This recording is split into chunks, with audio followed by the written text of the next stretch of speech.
Saudara-saudara, bacaan kita pada hari ini dari Mazmur pasal 8 ayat 4 dan ayatnya yang kelima yang berbunyi, "Jika aku melihat langitmu, buatan jarimu, bulan dan bintang-bintang yang kutempatkan, siapakah manusia sehingga engkau mengingatnya? Apakah anak manusia sehingga engkau mengindahkannya?" Saudara-saudara, dari dua ayat ini kita akan merenungkan satu tema, makhluk hina namun dimuliakan. Sebagai salah satu dampak dari dosa, kita seringkali dihinggapi penyakit minder. Seringkali ketika kita melihat ciptaan Tuhan yang agung, langit, bulan dan bintang-bintang, gunung-gunung dan lembah-lembah, samudra yang luas, kita merasa takjub dan merasa diri kita kecil dan tidak berarti. Perasaan semacam itu juga dirasakan oleh pemazmur. Ketika kita membandingkan diri kita dengan orang lain yang tampaknya hebat, populer, dan sukses, kita seringkali merasa rendah diri, minder karena merasa diri kita tidak berarti.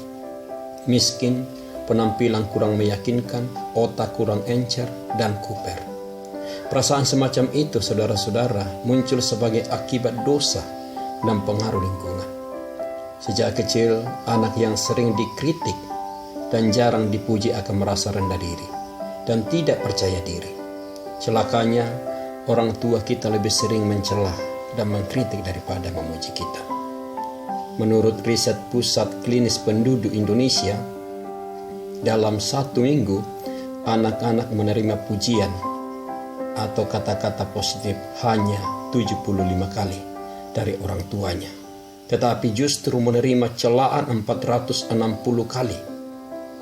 Anak-anak Indonesia mendapat celaan dan kata-kata negatif 6 kali lipat lebih banyak daripada mendapat pujian. Itulah sebabnya mengapa orang-orang Indonesia seringkali merasa rendah diri di hadapan bangsa-bangsa lain dan jarang dipilih menjadi pemimpin. Berbeda dengan orang Yahudi, saudara-saudara. Sejak kecil orang tua Yahudi selalu memuji anak-anak mereka dan menempatkan kata-kata positif dan benih keunggulan dalam diri mereka, sehingga mereka memiliki kepercayaan diri dan memiliki kecenderungan untuk sukses lebih besar daripada suku bangsa-bangsa lain. Banyak penemu dan pengusaha sukses berasal dari bangsa Yahudi. Bahkan otak paling cerdas abad ke-20 berasal dari bangsa Yahudi, yaitu Einstein. Kalau kita ingin membentuk citra diri yang positif dalam diri anak-anak kita harus menanamkan kata-kata positif dan kita tidak takut untuk memuji anak-anak kita. Allah sendiri senang memuji anak-anaknya. Pada saat upacara pembaptisan Yesus, di hadapan orang banyak, Allah Bapa berkata, "Inilah anak yang kukasihi, kepadanya lah aku berkenan." Matius 3 ayat 17. Dalam kata-kata Bapa itu ada nada kebanggaan terhadap anaknya. Yang menarik adalah Allah bukan hanya berkata positif terhadap Yesus. Kepada kita Allah juga berkata positif. "Engkau berharga di mataku dan mulia, dan aku ini mengasihi engkau." Yesaya 43 ayat 4. Allah memandang kita berharga dan mulia, dan Ia mengasihi kita. Ia mau menerima kita apa adanya dengan segala kelebihan dan kekurangan kita. Sekalipun seringkali merasa kecewa dan rendah diri dengan penampilan dan kondisi kita, Allah bangga terhadap kita dan memandang kita berharga dan mulia.